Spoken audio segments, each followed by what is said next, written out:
можеби некој видовте, можеби и не видовте, Facebook не сме да лаже, значи ќе зборуваме за пост. И морам да почнам со нешто што длабоко го верувам и сум го искусил, а тоа е дека за мене лично постот беше долги години во мојот христијански живот запоставена работа. Тотално запоставена работа. Зашто? И тоа сум го спомнал повеќе пати во проповеди, затоа што ние евангелско-протестантските христијани измисливме еден прав момент. А тоа е вака, кога постиме, кога имаме потреба за такво нешто. Така. А кога имаме потреба да постиме, никогаш, така. Или ептена која мака, па ќе постиме. И ја така со години, вие кога постите, кога имаме потреба. Ти кога постиш, по потреба постам. И кога е тоа, па кога имам потреба, а кога никогаш. Значи, со години, реално ви кажувам, постот кај мене во мојот духовен живот беше на страна. Тоа што беше важно беше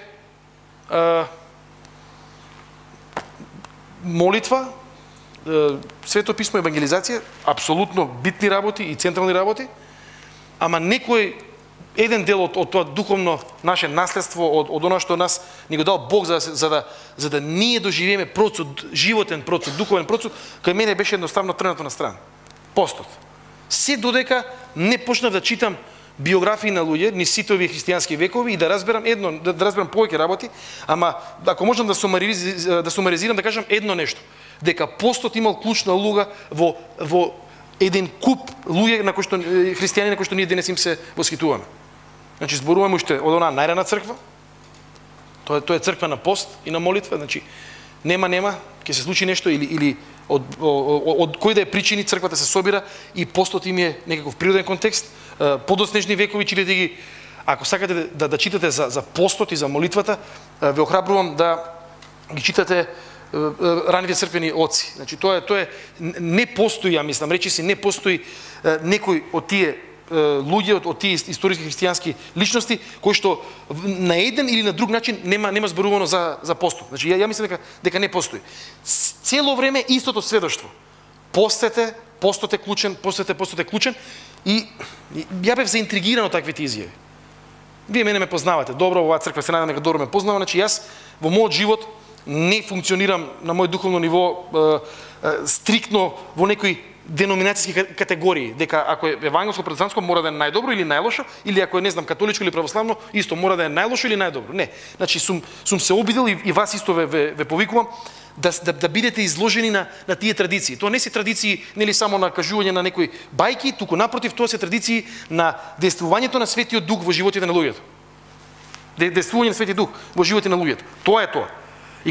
И знаете што е за мене најфасцинантно? Читате нешто што да кажеме произлегува, читате некој автор кој што произлегува од оваа евангелско-протестантска традиција, читате друг автор кој што произлегува од римокатоличка, трет кој што е од источно-православна и гледате дека тие имаат исти татко небесен. Дека интересна работа, затоа што се негови деца си личат на неговиот татко. И кога зборуваат за искуствата со нивниот Бог, кога зборуваат за Светиот Дух, тие зборуваат на исти начин. Може би различни зборови, концептуално различно, суштински исто искуството. И јас заинтригиран, да кажеме, од таа генерација, да кажеме, подоста Џон Весли, основачот на методизмот, знаел со својот брат, со таа екипа која што се собирали уште од нивните оксфордски денови, Свето писмо, читање на Свето писмо, сериозно проучување, понатаму молитва и пост. Три нешта кои што тие одново и одново ги правеле. И според нивните зборови направиле револуција во нивниот живот. Не сами по себе, зашто мораме да имаме на ум една работа. Ние со духовните дисциплини се контексти во кои што ние му дозволуваме Бог да делува во нашиот живот. Значи тоа не се некои клучеви или некои магични стапчиња, се малце ќе постам бам, ќе се претворам не знам од жаба у принц. Тоа се контексти во кои што ние се отвараме за Божјото делување. И ќе ви кажам, имам тука неколку текстови, има доста текстови во Библијата, не случајно ќе почнеме од таму, Матеј и Исус кој што е повикан, внимавајте, повикан од Светиот Дух, вели вака, 4 глава, 1 стих, тогаш Духот го одведе Исус во пустината за да биде искушуван од ѓаволот. Духот го одведува Исус во пустината. И јас се надевам дека ние сме чувствителни на таквите водства во нашиот живот. Зашто понекогаш си викаме ај од понеделник ќе се ослободам, ајде ќе ми се случи нели ова само да ми заврши или овој проект или само да направиме ова или нека помине нова година. Мислам дека е исклучително важно да имаме и да молиме една чувствителност која што Исусова чувствителност. Кога ќе почувствуваме дека треба нешто да направиме, особено во ваков контекст, Божји контекст, верувам дека треба тоа да го направиме. И еве го Исус воден, вели, тогаш Духот го одведе Исус во пустината за да биде искушуван во ѓаволот, од ѓаволот. Веднаш ни се дава контекстот каде Исус одведен.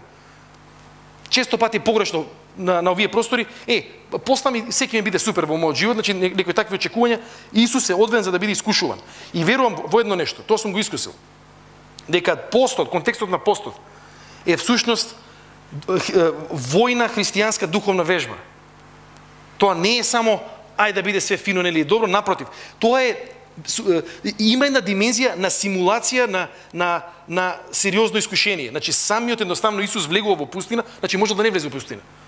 Самиот влегува во пустина, самиот е свесен дека таму нема ресурси, самиот е свесен дека ќе биде на ништо оставен. И всушност тоа е клучот. Кога тоа Исус нас не го остава. Кога сме ние во пост, ние се доведуваме до една ситуација на немање. Нешто што е најстрашна категорија општо во светот и особено денеска културолошки. Немаш ништо околу тебе. Исус е во пустина. И ние со постот кога ние влегуваме во пост и влегуваме во една таква симулација, во една таква духовна вежба. И откако постече 40 дни, 40 ноќи, најпосле огладне. А кога се приближи до него искушувачот му рече: ако си син Божи, заповедај им овие камења да станат лебови. А тој му одговори и рече: напишано е, човек не живее само од леб, туку и од секој збор што излегува од устата од Бога. Не само од леб, туку од секој збор кој што излегува од Божјата уста. И да ви кажам едно нешто, сакам тука веднаш да потенцирам. Ова е огромна вистина. Огромна вистина која што ние во денешниот свет тешко ја прифаќаме. Еве зошто ја прифаќаме тешко. Славој Жижек, големиот филозоф во право, кога вика дека имиџот е се. Тој не вика дека имиџот треба, мислам, тој не вели дека онтолошки имиџот е се, дека тој е суштината на светот, ама тој вели дека во современиот свет имиџот е се. И имаме често пати оние, не знам, фотографии на луѓе кои што се да кажеме, не знам, во своје најдобро светло и во најлошо светло, и во медиумите денеска ние можеме да гледаме еден куп нешта кои што се градат на оваа основа, дека една слика е всушност се. И дека од таа слика и од тој материјален свет, дека тоа го исцрпува нашето постоење. И еве го Исус, односно е искушан да тоа што е тој, да неговиот суштински идентитет да го подложи на ваквото разбирање. Тоа кој што си ти, подложи го на твојата потреба, на твојата слика дека си син Божи и искористи го за сам себе. Исус вика: не живее човекот само од леб, туку и од секој збор што излегува од устата Божја. И ја верувам дека постот е контекст во кој што ние искусуваме на длабок начин. Дека не само од леб се живее, туку дека имаме потреба од длабока храна, од духовна храна, која што е живот одавна. И ние си кажеме: добро, како е ова можно? Нели, знаеме дека човек не јаде, дека ќе умре. И тоа е вистина, ама Исус зборува и на едно друго ниво.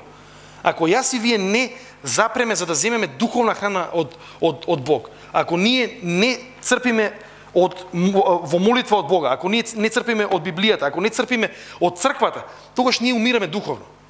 И иако живи, сме влезени во смрт. И искусуваме смрт. Искусуваме нешто што значи безживотност. И Исус го трга тоа на страна. Тогаш ѓаволот го одведе во светиот град и го постави на стријата од храмот и му рече: ако си син Божи, скокни долу, зашто е напишано: на ангелите своји ќе им заповеда за тебе да те запазат и на рацете ќе те земат, за да не си ја сопнеш ногата од камен. Многу битен момент за нас. Често пати имаме слика дека кога не оди добро во живот, Бог е со нас. И кога не ни оди добро, Бог не е со нас. Со нас е, не е со нас. Со нас е, не е со нас. И тоа е една животна наша клацкалка на која што ние одиме горе-долу. Финансиска криза, каква да е друга криза, прво прашање: Боже, ти изгледа не ти е гајле за мен. И ѓаволот го прави на симулација на таква ситуација и му вика: фрли се. Значи, насочи се кон несреќа и види што ќе направи Бог за тебе. Колку му е на Бог гајле за тебе. Исус не влегува во таква варијанта, затоа што го познава Бога. И ќе кажам на крајот уште неколку нешта околу тоа. А Исус му рече, напишано исто така, не искушувај го Господ твојот Бог. Потоа ѓаволот го одведе на многу висока планина и му ги покажа сите царства на светот и нивната слава. Не знам каква е оваа гледка. Кога ги читам овие стихови, мене ми доаѓа на ум Cineplex, со ние, не знам, 3D, 7D, 15D, значи, гледаш на екран и на моментите чувствуваш дека си дел, тродимензионално дека го искусуваш филмот, ова е нешто не знам колку D е ова. Значи, ова е одеднаш да ти биде светот на дланка. Ѓаволот му вика, знаеш што? Ти ќе се поклониш пред мене и ова се што го гледаш ќе биде твое. Исус не му вика, ти немаш таква можност. Ја верувам дека ѓаволот имал таква можност. И тоа е исто така момент за кој што Исус ќе зборува на едно друго место, ќе каже, знаеш што? Мислам дека зборува и во ретроспектива. Каква корист имаме ние ако цел свет го здобиеме, а душата наша изгубиме? И ова е момент во кој што Исус има една реална сделка.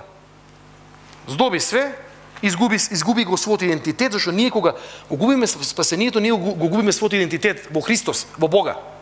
Тоа е битен момент. Значи ти како син Божи поклони се на мене кој што сум создаден, значи поклони се на материјалот, поклони се на сето оно што ја го представувам и имај и се ова ќе биде твое. Но Исус му рече, бега од мене сатано, зашто е напишано на Господ твојот Бог да му се поклонуваш и само нему да му служиш. Директно отфрлање на градење на идентитет врз основа на вредностите кои што постојат надвор од Бога. Знаете што е грев? И што е идолатрија? Идолатрија е кога јас и ти влегуваме во градење на еден свет надвор од Бога. Градење на примање на вредности надвор од Бога. И ете го Исус во постот. Имаме тука една глава, подоле, значи 6-та глава, зборува повторно Исус за постот, вика кога постите, не бидете жалосни како лицемерите и ни дава, нема да го читам цел текст, всушност ни дава една насока да не бидеме лицемерни во смисло на тоа да собираме духовни поени преку тоа што постиме. Ќе ви кажам една работа, најискрено и најотворено. Ако постиш денеска, дури и како лицемер ако постиш, никакви поени нема пред никого да добиеш. Тоа е реално. Значи денес никој не се восхитува на луѓе кои што се обидуваат да живеат со Бог, се обидуваат да го следат Бог. Ако читаш Библија, те прашуваат дали си секташ. Прво прашање. Дали да не си случајно секташ? Нововерец. Најнововерец. Значи, ние, мислам дека за жал во нашава сеопшта безбожност на нашава држава, ние немаме веќе вакви проблеми. Значи, ние немаме вакви проблеми. Некој да дојде тука, да биде вака, да почне да ни објаснува со гестикулации, со начин на облекување и со што иде друго дека пости, ние кажеме, знаеш што? Интересна работа. Си отидовме ние. Толку е. Мислам дека кај нас, особено веќе ваквата пракса се плашам дека најчесто се подразбира како пракса на многу стари баби над 90 години, кои што немаат што да прават во животот, ги бркаат од дома, па седат у црква и тука се палат свеќи и као постат, пошто не им даваат дома да јадат. Мислам дека кај нас, отприлика во однос на една поширока култура, до тамо сме дојдени. И кога ќе кажеш пост, те гледаат чудно. Те гледаат чудно затоа што ако Исус во негово време подразбираше дека постот е нешто реално во негово време, денеска е еден религиозен орнамент. Ајде ќе постиме така. Добро, фино, ајде, си спостивме, сега ќе продолжиме понатаму. Исус доаѓа од култура во која што ова нешто било сосема поинако сватено. Ќе ви кажам неколку сакам работи да издвоам, зашто е постот важен. Прва работа. Постот е важен затоа што постот се одвива во контекст на една основна човекова потреба, а тоа е потребата за храна. И тука ние свесно и намерно од се што ние можеме да конзумираме, значи одлучуваме дека ќе скратиме нешто кое што е на повеќе нивоа значено. Во некој смисол луксус, значи се откажуваме од месо, нели месо, месни производи, млеко и млечни производи и јајца и производи што имаат траги на јајца. Тоа го правиме заради тоа што тоа била праксата од секогаш. И доаѓаме до еден момент во кој што Можеби сите околу нас, не знам, јадат месо или јадат, не знам, сирења, кашкавали или јадат, не знам, јајца у некоја форма. И реално гледано, ние имаме еден драйв да го конзумираме тоа. Кај нас се јавува желба да го конзумираме тоа. Ја имав вчера такво едно искушение, морам да признам. Оваа година, само ќе ви кажам кратка дигресија, постот го почнав порано и според кај нас го викаат католички календар. Еве и зашто, од практични причини ми се допаѓа понекогаш практичноста на протестанството. Ние немаме фиксни датуми. И ние можеме во тој смисол да одбереме порано или подоцна. Арно, ама ја заборев кога го направив ова дека на мојот драг Вујко Михајло ќе му биде именден и дека ќе имам пред мене на пребогата трпеза и сите само леле какво е мевцето, леле какво е сирењето и јас само гледам и ми викаат сакаш од морковчињата малце да пробаш? Ја викам не ќе од морковчињата. Ни малце да пробам. Дајте ми вода за инат. Значи, тоа е тој момент во кој што човек, поготово вчера беше нели тоа, ја имам пред мене се и си викам абе, знаеш што, касно е да не го навредам човек. И влегуваш во некои можеби внатрешни моабети кои што се всушност начини на кои што ние влагаме у грев. Добро бе, сирење не е толку опасно. Имав даден и некој ми дава и теолошки аргументи, а нели католиците постат со сирење и со кашкавал? Викам прв пат слушам, па гледаш, не си го знаел тој, таа лекција не си ја поминал. Земи си слободно, ќе видиш како, значи се е супер и стварно све одлично. Молам? Да. И тоа е борба во која што ние почнуваме свесно и пред Бога на нашето тело да му кажуваме не. И на нашите желби да им кажуваме не. Затоа што ние сме дел од култура, Queen, Фреди Меркюри култура, I want it all, I want it all, I want it all, and I want it now. Значи све и сега. Нема средина. Све и сега. Сега да можам и се да можам, најбоље ќе биде. И заради тоа имаме таков еден момент во кој што одеднаш ние свесно викаме нема да можеш да имаш све и толку.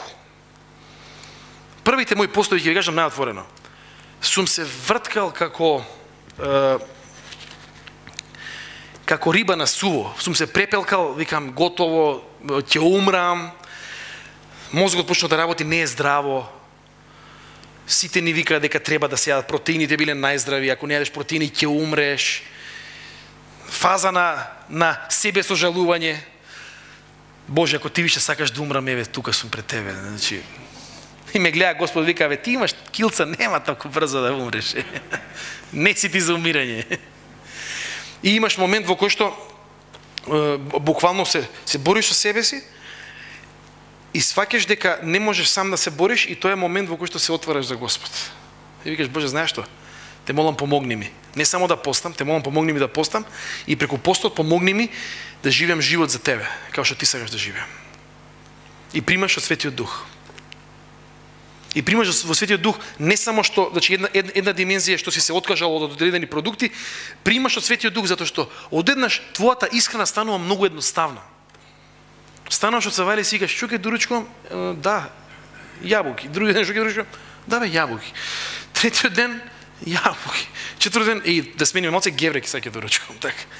Ти одеднаш гледаш колку време ти одзима тоа наше македонско прашање, што ќе јадеме денеска. Тоест ние сме растени со тоа прашање. Денес што ќе се доручи, што ќе се руча, што ќе се вечера. Тоа е толку клучни животни прашања. И уште двете други прашања, каде за нова година и каде на одмор. Значи тоа кога ќе се одговорат тие прашања, трите оброка и каде за нова година, еве више, нели, сега каде за нова година е више, ти каде за нова година? Ми се допаѓа оној разговор. Ти каде за нова година? На Хавај. А ти каде? А ја дома. Еј, најубаво.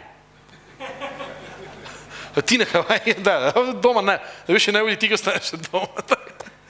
И имаме таков еден момент во кој што оставаме простор за едноставност.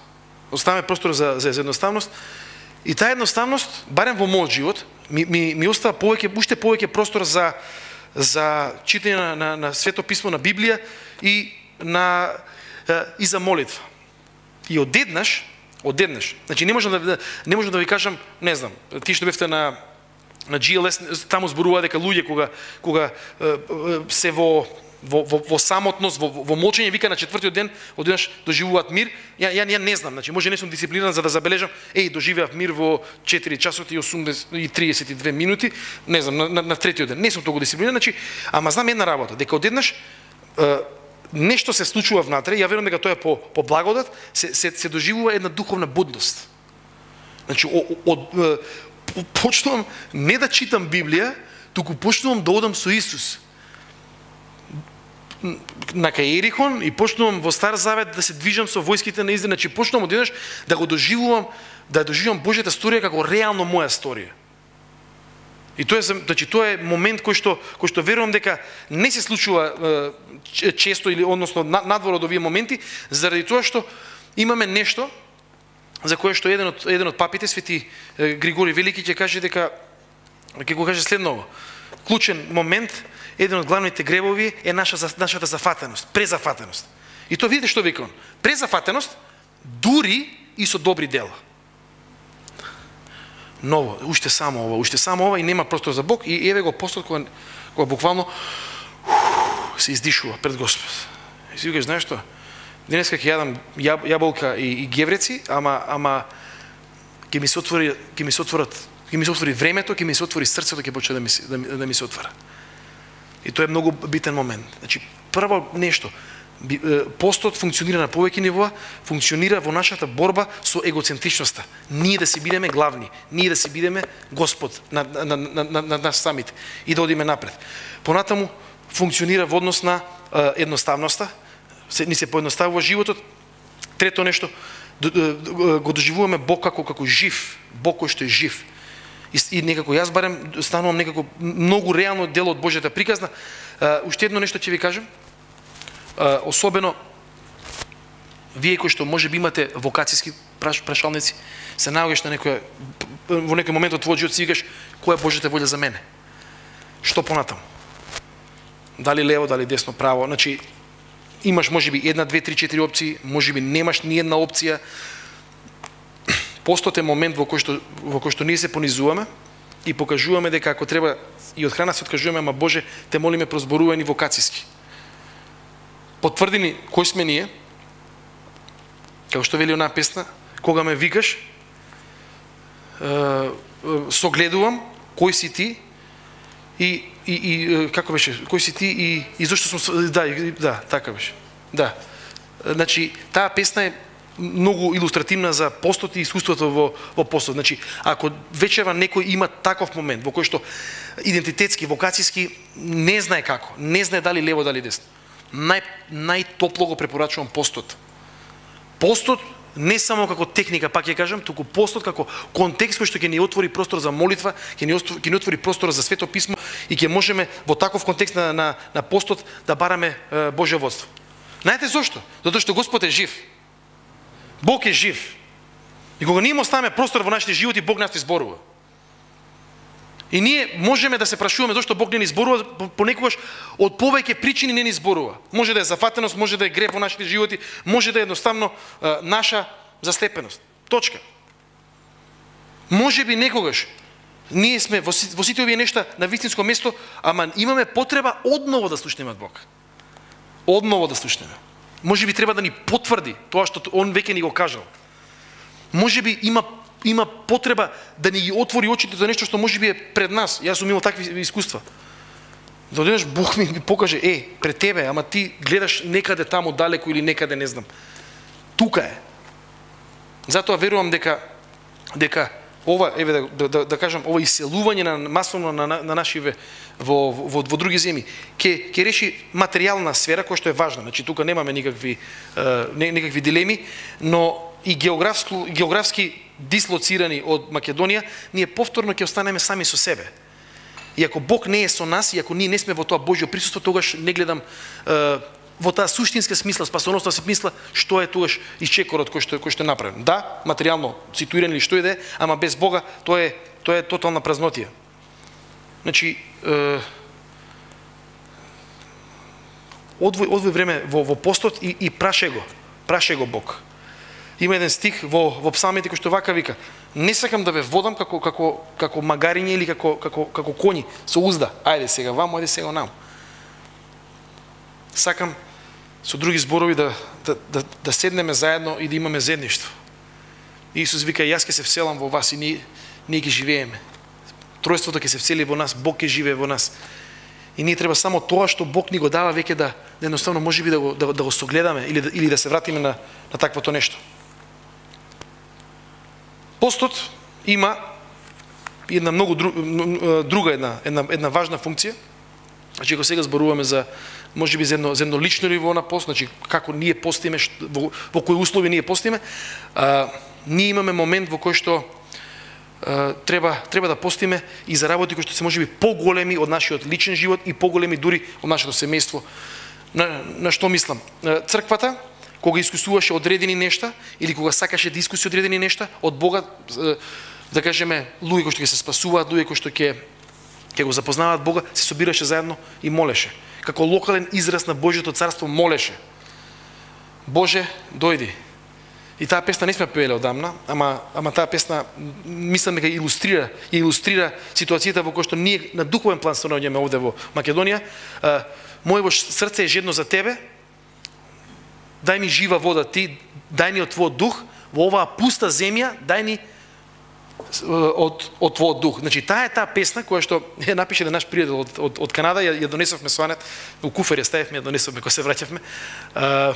Тоа е тој копнеш кој што верувам дека треба да се изрази индивидуално, ама треба да се изрази и како црква.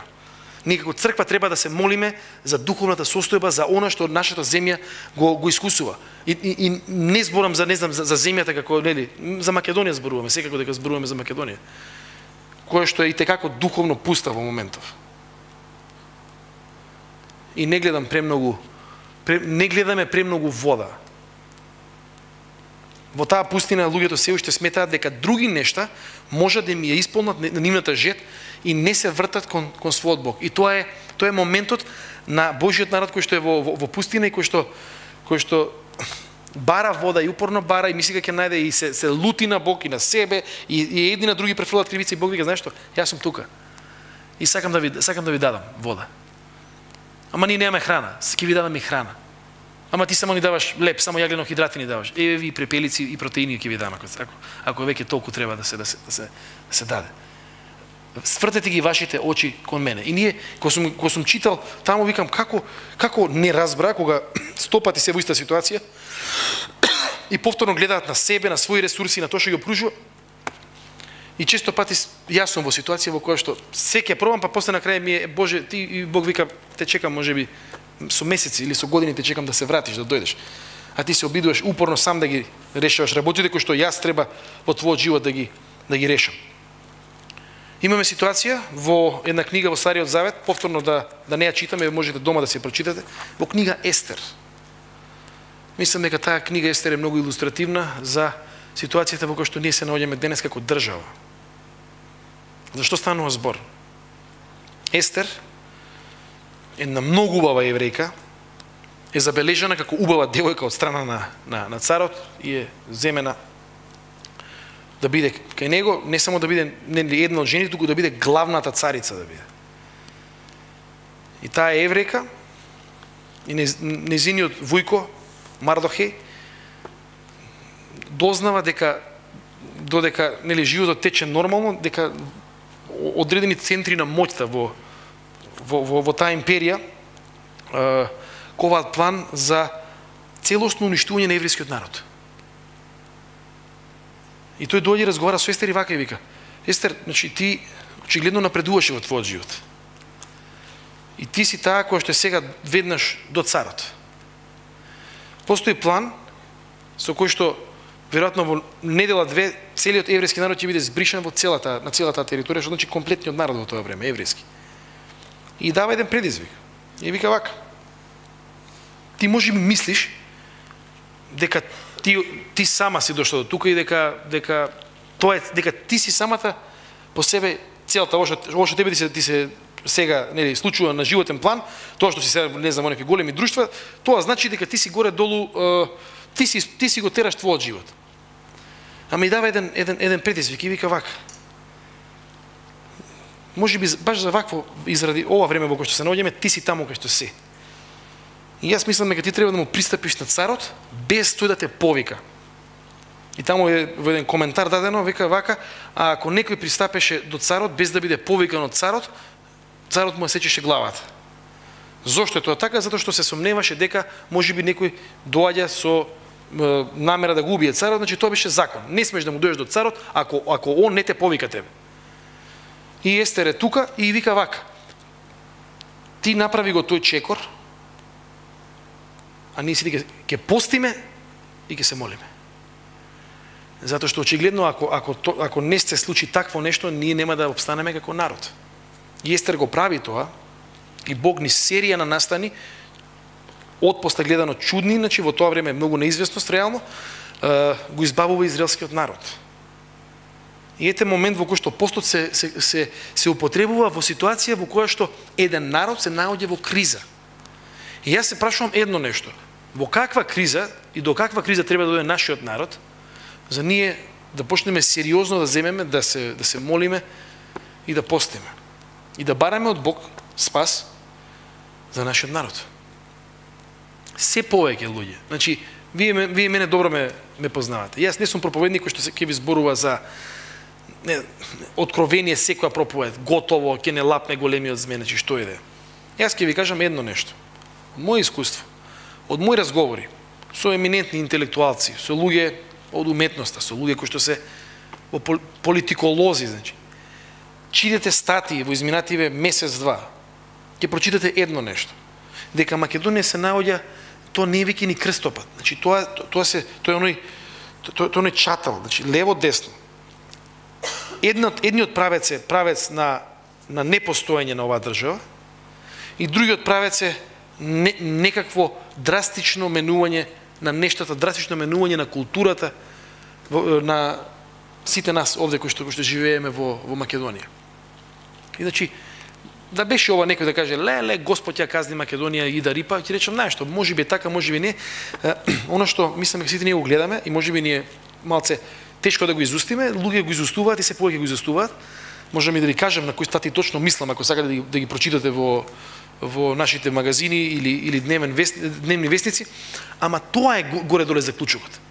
Значи, со ова се што ни се случува, и згора на тоа, со бегалците кои што се тука, значи, и некои други нешта кои што веќе гледаме пред нашиви очи се случува.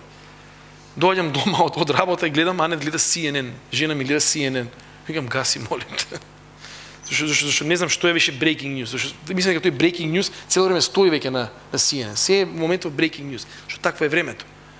Сега, или сметам дека црквата ќе земе посериозна една улога, кој што ќе започне од ваква една духовна пракса, суштинска пракса на Божиот народ, или да не ни биде после тоа криво и тешко кога ќе сврти бродот на лево и ќе ги снема нешто, значи ќе не снема како држава. И ова пак ќе ви кажам, значи не кажам да се заплашиме. Ова ви го кажам затоа што ја не гледам веќе други работи овде. Освен ваков еден сериозен момент. И затоа сакам да ве поканам на пост. Ви кажав, во нашите цркви евангелско-протестантски немаме ние календари за пост. Не можам да ви кажам постете од по овој или по оној календар, ама оно што сакам да ви го кажам е: постете, влезете во пост. Влезете во пост за себе си, ако сте далеко од Господ, ако ви треба водство Негово, ако можеби не знаете дали лево, дали лесно, молете се, во пост барете го, покајнички пост, пост за сила, пост кој што повторно ќе ви дозволи да го искусите Бог на силен начин. Молете се за она што Бог верувам дека сака да го направи преку црквата баш во вакво време. Наспроти ова што сега го објаснив, има работи кои што се за мене многу охрабрувачки и работи кои што ќе се случуваат. Мислам дека ви спомнав, да кажеме во следниве 6-7 месеци, значи во првите 6-7 месеца од следната година, ќе имаме да кажеме два многу големи настани. Настани со кои што ќе се обидеме да досегнеме што е можно повеќе луѓе. Настани кои што ќе сакаме луѓето да повторно добијат надеж и вера во Бога. Тоа е тоа. Првиот ќе се случи во април месец. И ово е прв пат кога вака јавно го кажувам, зашто веќе е потврдено и ќе се случи во април месец. Некој ми вика да во април се избори, ја викам знаеш што, кај нас се веќе избори секои 3 месеца. Станаме како Италија. Едно време се чудевме како италијани имаат избори секои 2 месеца, сега и ние имаме колку нив имаме. Потврда дека во април месец Ник Вујичич ќе дојде и ќе имаме со него овде настан. Не знам дали го знаете Ник Вујичич. Ник Вујичич е аустралијанец српског порекла. Значи татко и мајка Срби. Херцеговац уште побитно, поготово ако се Мучибовиќ, да. Значи ако е Херцеговац уште боле, пошто се добри луѓе херцеговците, ево Чико Драголјуб тука. Човек, татко му пастор, мајка му цел живот, значи во црква, во таква служба, во црквена служба. Им се раѓа Ник Вујичич, Ник малиот, и се раѓа со една многу ретка болест. Нема 4 екстремитети. Значи, кога ќе видите Ник Вујичич на фотографија, ќе видите, значи, он си носи одела, значи, тоа е чудо за мене, тоа е живо чудо. И гледаш ти од денешка гледаш, и уште кога не го познав пред години и години, Ник Вујичич и ми го спомна, и го барам, и гледам наслов, Ник Вујичич сурфа у Австралија. И викам, чекам, дечко нема, нели, раце, нозе, како тоа? Не знам како он има посебно некој одело, си сурфа, и го гледам и се чудам и кликна друга, Ник Вујичич плива, Ник Вујичич се качува по карпи, по планини, Ник Вујичич не знам што све не прави. И си викам, колку ние со по две раце, две нозе, колку ние све нешто тешко, колку тоа невозможно. Значи го гледаш еден човек, знаете што ми кај него најфасцинантно? Полн со живот, од Бога живот даден. И посебно ми е драго за Ник Вујичич, знаете заради што? Затоа што мислам дека Ник Вујичич, верувам дека кога ќе дојде, ќе биде символ за надежда во Бога, наспроти околностите. Еден момент во животот на Ник Вујичич, не можам да го разберам, а тоа е следново. Бил малтретиран во основно и во средно училиште. Кој малтретирал такво дете, значи тоа не можам ја да разберам. И не знам тоа како се, значи ама човекот имал сериозни проблеми со исмевања, со нели малтретирање, со навреди, значи со многу нешта. И ти да го видиш денеска на негови 30 нешто години, оженете, и син има, сега доби син пред некој, на Мекици далеко беше, нема отидовме. Значи, гледаш, и иде напред. И верувам дека треба да дојде во Македонија. Јас се радувам што ќе дојде во Македонија, затоа што на сите нас, кои што викаме да се родев у побогато семејство, да се родев у вака, тогаш наставничката у 6 да не ме зафркнеше, мајка ми да не ме караше толку многу кога бев у сред. Значи сите наши изговори, јас верувам сите мои изговори, пред еден човек кој што се вика Ник Вујичич, паѓаат у вода. Паѓаат у вода. Гледаш човек кој што има болест ретка, тоа тие проценти, тоа е еден, не знам, у 5 милиарди се такви, или 1 у 2 милиарди. Тоа е многу ретка, многу невообичаена болест. Јас си викам, да беше Никола Вујичич, наместо Ник Вујичич, Никола Вујичич, да беше тука у Србија или у Македонија, тој ќе беше, знаете што, тој ќе беше криен по дома, тој ќе беше една трауматска ситуација. Го гледаш денеска Ник Вујичич, застанува и вика, јас сум тој кој што сум, заради Бог и заради тоа што Бог ме сака таков како што сум. Искрено ги кажам, сакам ова да го слушнат македонците. Сакам да го слушнат македонците. Сите ние да го слушнеме заедно со нашите изговори. И да се соочиме и со себе си, а преку сведоштвото на Ник Вујичич и со живиот Бог. Ама вас ви е лесно да верувате. Ама тебе ти е лесно да веруваш. Ама тебе ти е лесно да читаш Библија. Ти си читал како дел од твоето образование. Значи, лесно ти е, не си ти ми е лесно, све на нас тешко така. Изговори, да не живеев таму, да не се случеше тоа со вујко ми, да не беше ама јас само изговори, не мислам дека сме ни една од тие земји на изговорите, значи само тогаш да се случеше тоа, све ќе се ја до сега не знам што ќе летав у воздух. И го гледаш Ник Вујичич, дечкото сурфа бе другари. Некам да ве прашам, ајде дигнеме раце кој од нас сурфаат овде. Пошто ние сме мали учени, немој опасно ќе настинеш по тоа водите по тоа океаните. Гледаш еден човек кој што е победник во Господа, победник наспроти своите околности. И он ќе дојде И ќе ви кажам наискрено, молете се и постете за ова. Молете се и постете за ова, затоа што ќе има многу организација и ја рачунам на сите вас. Ќе има многу нешто што ќе треба да се завршуваат. Имаме две места кај ќе биде во моментов, или ќе биде во Борис Трајковски, или ќе биде во Метрополис на Сајам. Ќе видиме значи што е слободно и по која цена. И ќе направиме уште не едно нешто според мене што ќе го отслика духот на нашиот великодушен Бог. А тоа е, ќе наплатиме карти и тие карти, парите од тие карти ќе ги дадеме на здруженија и на институции кои што работат со лица со посебни потреби. Значи, настан и тие што ги видат ќе речат, не само што слушнавме, не само што ни се обнови надежта, туку имаме прилика и преку нашето присуство да допринесеме да бидеме донатори кон некои кои што, кон организации или институции кои што реално и немаат многу средства. Тоа е еден голем настан, другиот ќе биде во јули месец. Се вика Импакт, уште од сега сакам и за тоа да се молиме и да постиме. Импакт ќе биде, се рачуна 2-3 христијани ќе дојдат од цела Европа и ќе има настани низ цело Скопје.